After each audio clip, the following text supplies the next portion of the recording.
Hello, everyone, and welcome to The Spiritual American. My name is Dr. Ann O'Hare, and I'm your host. And today we will be talking about honest life assessment. And we're going to be looking at this from a spiritual point of view. And before we get started, please consider like, sharing, and subscribing. As you know, that helps YouTube get this content out to more and more people. And please consider sharing with your friends and family as well. So as I was thinking about this, some of you may say, well, I'm always honest and I'm always looking at myself properly and so forth. And what do you mean by honest life assessment? In spirituality, sometimes it's about a realization or a detached understanding versus a right and wrong, or maybe we've kind of fallen into different memories or different ideas about how things have happened in our life, and those ideas are still affecting us now. So I've broken it down into three areas that I'm going to look at. One is painful things that have happened, maybe regrets. The last episode was on failures, things like that. The second one is achievements. So what have I achieved? What have I accomplished in my life? And then the third area is in relationships. So we'll take each one of those. So before I go through each one, I want to share an exercise that we did when I did this leadership program that I did years ago. And we had an exercise where you're supposed to write down your whole life story. So we wrote down our whole life story, and then we're supposed to double up. And so you have a partner, and you're supposed to read your life story to the partner. And the partner's job is just to listen. They're not supposed to say anything. They're not supposed to make a lot of movements or any responses. They're just supposed to provide silence or the listening.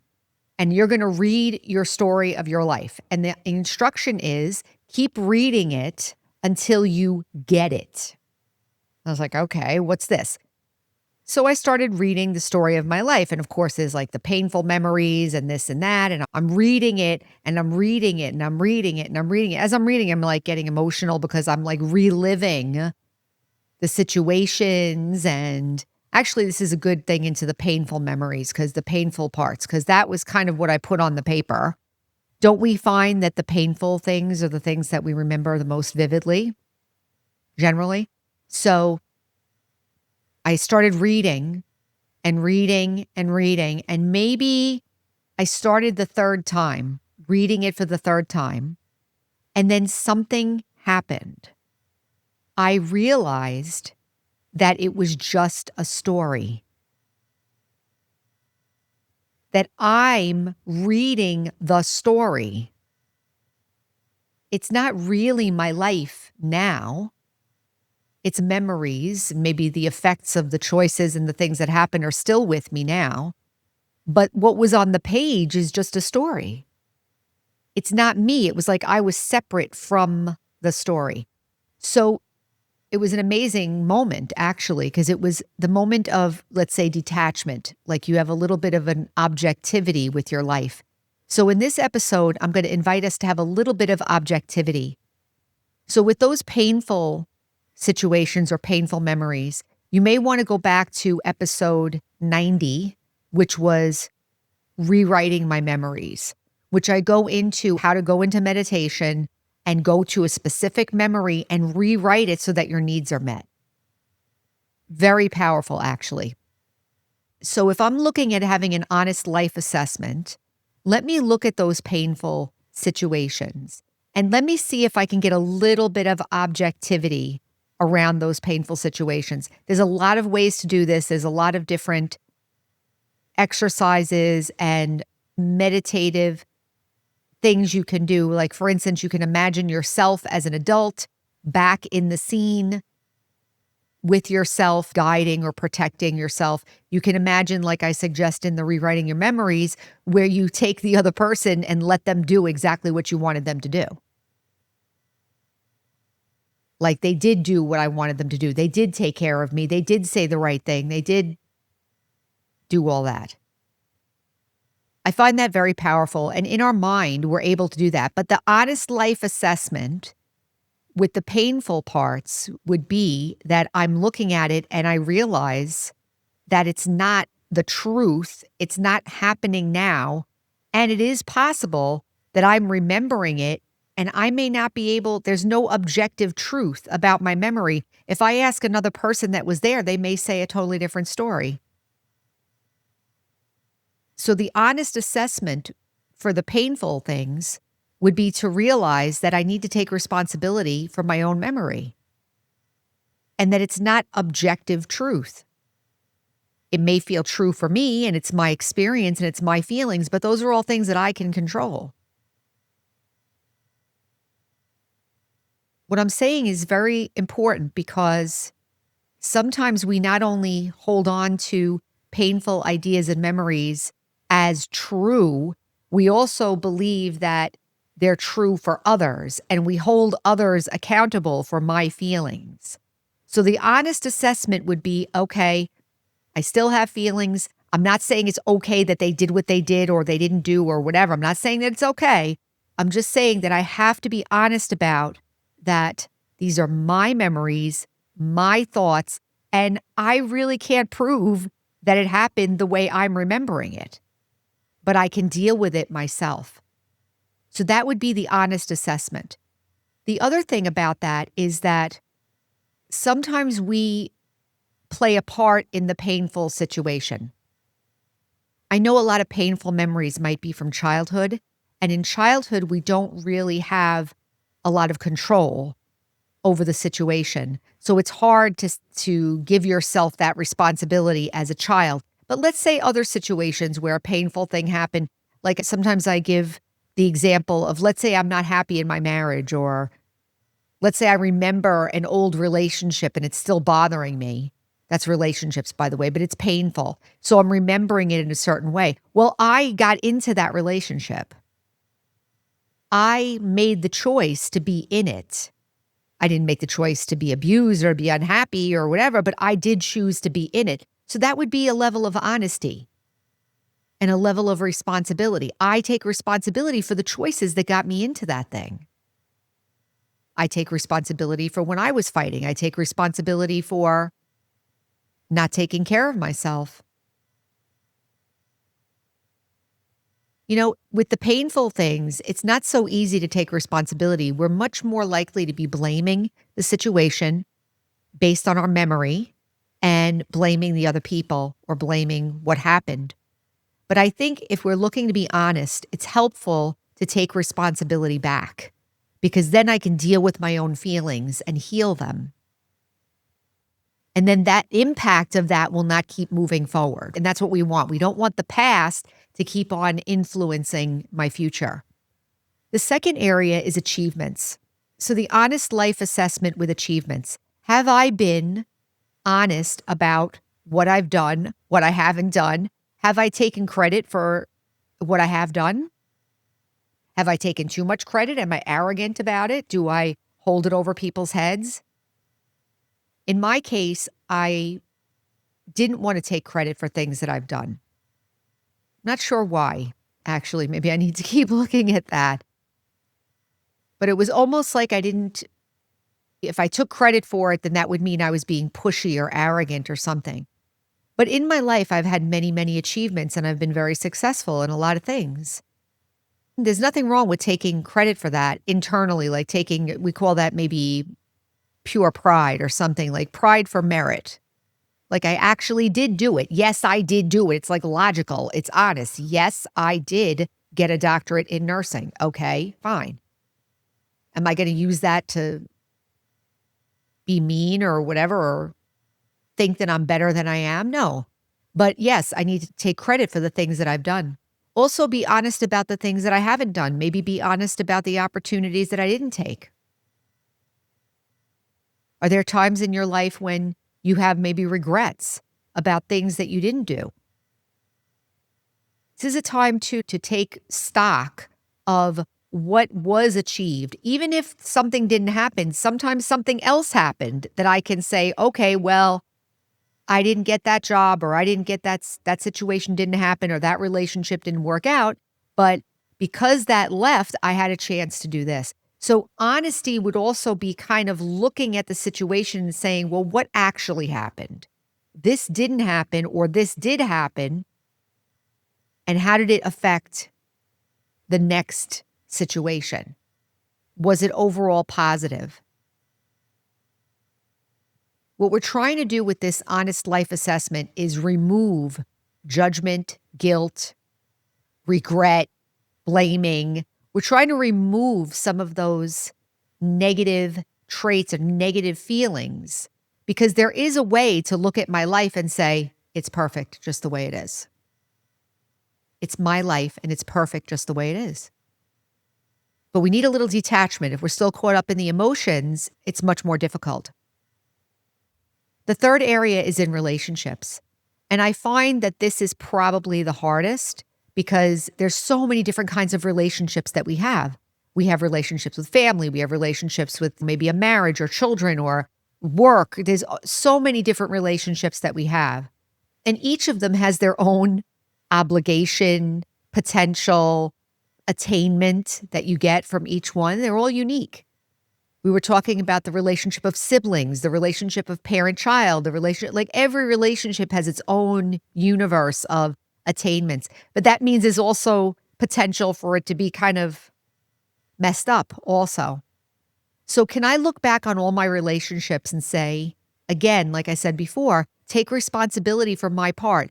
And not only the part like I did something negative, but maybe I didn't know how to do it. Maybe I didn't understand. Maybe I was hurting. I'm thinking of one movie in particular, but there was a movie where a man was in confession in the Catholic Church, and he said, I never was close to my sons because I didn't know how. So sometimes we are not successful in relationships, not because we're being abusive or being angry or being forceful or anything like that, but because we just don't know how we're supposed to be. Can I forgive myself for that? Can I look back and say, wow, I didn't do very well in that marriage. Maybe I should have made different choices. We had another student who came to class and he was talking about his marriage. And we started talking about like different aspects of, I don't know, male-female relationship and how marriage is the obligation of marriage and how it should be and so forth.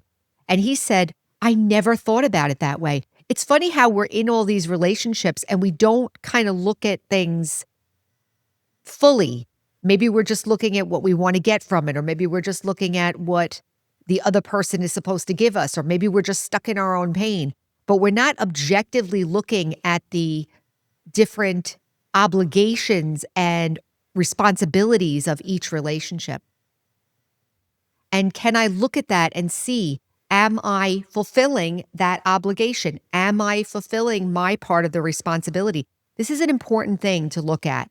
Even now in our relationships, now, I'm thinking about the past, but we should look at our relationships now.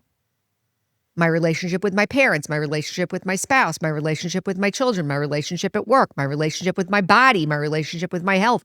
All those relationships, they come with an obligation and a responsibility. So the honesty would come when I say, well, let me take a look at this. Do one. Just look at one. Whichever one you're having problems with right now. Or maybe not the most painful one, but maybe one that's a little painful or one that you'd like to shift and make it a little bit better. Take a look and be honest. What is the actual obligation of that relationship? Have I overdone it? Am I overreaching in that relationship? Do I expect too much? Do I talk too much? Am I kind of overbearing? Or do I hold back? Am I not giving enough? Am I being a little bit spoiled or taking advantage of the relationship? So those are things that we can assess honestly and see. And I'm here to say that when we do start looking at it that way, you start to feel better because at least it's logical and it's something I can do about it versus just suffering. We can really suffer in relationships. I think that this approach of looking at the relationship in and of itself and seeing, well, wait a minute, where do I stand here? And taking responsibility is very positive. And then the last thing I want to share is the idea of looking at the past, present, and future as a way of having an honest assessment of my life. Every action that we do, and others do also, but I can only better to just look at myself. Every action that I do, there's a reason for it. And the reason is not I'm just a bad person or I'm just a great person. That's not the reason. The reason that we do things is because there's a belief system and an idea and a feeling and a perception that's happening in that moment that's informing the decision. So if I feel like this person is being mean to me or abusing me, I'm going to have a perception that that's the way it is, and my actions are going to be consistent with that perception. Why am I saying this? Maybe that sounds like common sense. But when we're looking at an honest assessment of our life, we have to take a look at the past, present, and future of our behavior. Where did that belief come from? What did I learn growing up? I was talking in class yesterday about how I grew up in an environment and socially where outward success was very much valued. Inner feelings were not so much valued. So if I look back on my relationships and I see that I was more interested in getting something or more interested, or even in not only in relationships, but in, let's say, achievements, I was more interested in getting something. I wasn't very sensitive to others' feelings. I was very outwardly oriented. It makes sense that in relationships, maybe I wasn't so good at listening to people. It makes sense. So the past is informing that behavior. And then the future, if I keep doing that, I'm obviously not going to have fulfilling relationships. I'm still going to feel upset, and I'm still not going to be fully satisfied in my job environment and so forth. So if I look at the past, the present, and the future, that means I'm looking at what is the background behind that decision making. Then comes the behavior, and then I can look at how it would show up in the future. So let's do a reflection just for a moment on this and get a little insight for ourselves. So just sit quietly. First reflection, just do like a quick scan of your life and use the 3 areas: the painful things, the achievements, and the relationships. And just do a quick scan of your life. You may want to take a piece of paper, maybe make 3 columns, those 3 areas, like painful things that have happened, achievements, and relationships. And just take a few minutes and write down the significant items in those areas. You can even stop the video if you want. Just write down the significant times in your life that you would like to get more honest about, get more room around, and get some freedom around, and make yourself feel better. So write that down.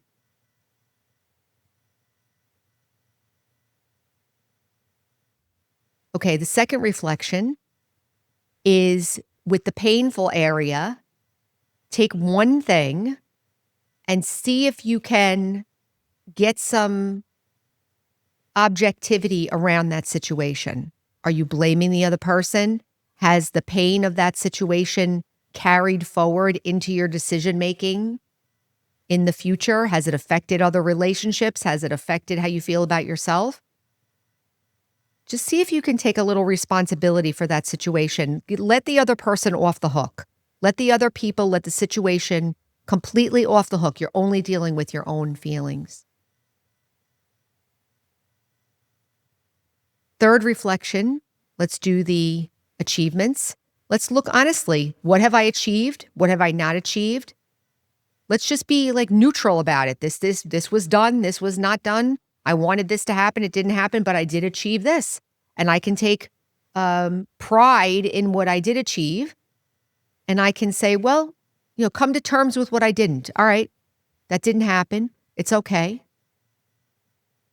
Maybe it wasn't meant to be. You can come up with some of those thoughts, maybe it wasn't meant to be, but it's okay. This is what did happen, and I am taking responsibility for the whole thing. next reflection is for relationships. So take your relationships, and if you like, you can use that template of the different obligations and responsibilities of each relationship, whichever one it is that you're writing down there. And see, am I fulfilling the obligation? Am I fulfilling the responsibility? Don't worry about the other person right now. Just focus on you. Am I fulfilling it? If it was a childhood thing, remember that was the child-parent relationship. Remember that your responsibility is a little bit different as a child because you're not an adult. So you can't expect to have the same level of responsibility on a child. So give yourself a pass on that too. You didn't have any control over what was happening. But you did create thoughts and feelings at that time that maybe affect you in the future, right? So take a look at that. And then finally, final reflection is past, present, and future.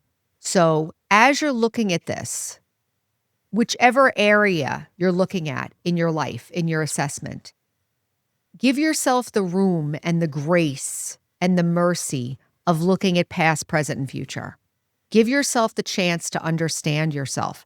Where did it come from? Where did this personality trait come from?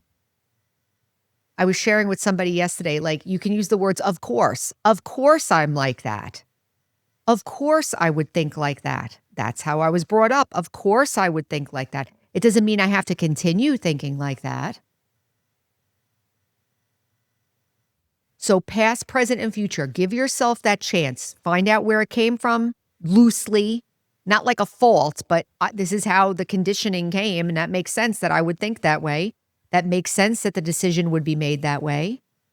The behavior would be that way. And then if I keep going, this is what's going to happen, but I can change it. But taking responsibility for the whole thing. So that's an honest life assessment. So I'll leave it there. I hope you can use this. It's a wonderful reflective exercise, and it can be very powerful because it can free us up from this emotional suffering. So remember, our slogan is heal, empower, and serve. And until next time, take care.